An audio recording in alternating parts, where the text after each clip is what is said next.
So how do we take all the lessons that we've learned over the years? Because I've been at this since 1991. And I've heard all the speeches there are to give. I've heard all the ideas that are out there. But ultimately, at the end of the day, they've not happened. So the question is, why have they not happened?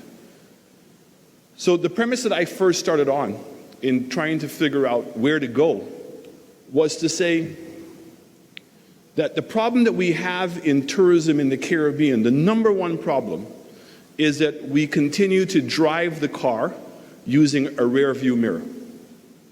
Every single statistic that we have is historical. Everything is about the current capacity.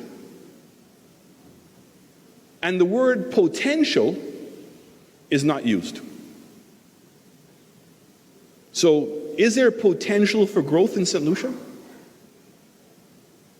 And shouldn't we be making investments and doing things that says, can we tap into that potential? When I look at the numbers in Jamaica, the last time I was here, it was like something like 600,000 Americans came from the tri-state area alone into Jamaica. 600,000. And St. Lucia gets 150,000 US arrivals in total. So what's the potential for growth? And the question becomes, that potential, I think, is huge, and it becomes even bigger when you think of it that the entire Caribbean today represents 1.5% of world tourism.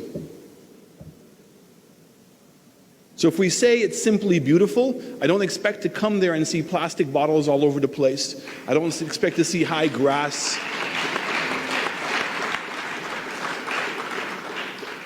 I don't even want to go through all the different taglines that we have here that we're promising paradise, and yet do we deliver that paradise? So how do we take our people out of the box that we've put them in? How do we infuse them that they become innovative and that their ideas matter? We talk about young people wanting to get involved in the industry, but they can't borrow money, they can't expose their ideas, they can't be themselves.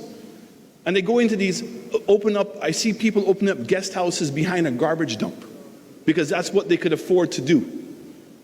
And it hurts me as a Caribbean person to see that we disadvantage ourselves.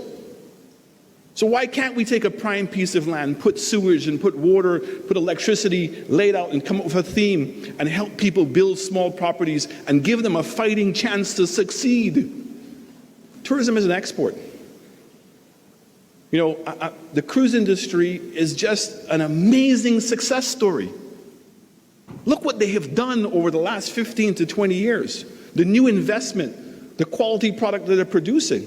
But they're doing it because we've allowed them to operate in a tax-free environment. They've helped a little bit in that process.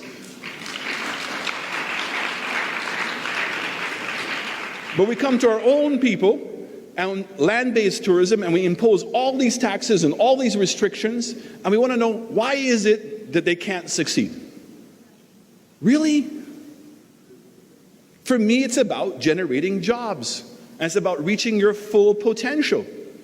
The other thing is, what is it you want out of tourism? I mean, it's so frustrating for me, because we're bringing a shopper to your doorstep. Imagine if I told you, I want to start a business. And what I'm going to do is I'm going to get people to pay an airfare, stay at a hotel, okay, so pay over $3,000 to come to your shop to look at what you have to sell. Would you believe me that you could do that? But that's what tourism does. All these people are coming to your destination to experience your product. So what is it that we're missing? Why isn't not everybody doing this? Why are we not connecting the dots? Why do we keep talking about it and it's not happening? All my years of frustration are going to be focused on St. Lucia, on making St. Lucia the best Caribbean destination within 10 years. That's my promise.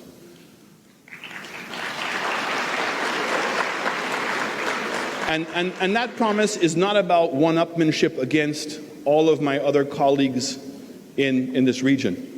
But hopefully it'll encourage other destinations to see what they've been missing. And that maybe we should start talking about what we can do. and doing it versus what we can't do and not doing it.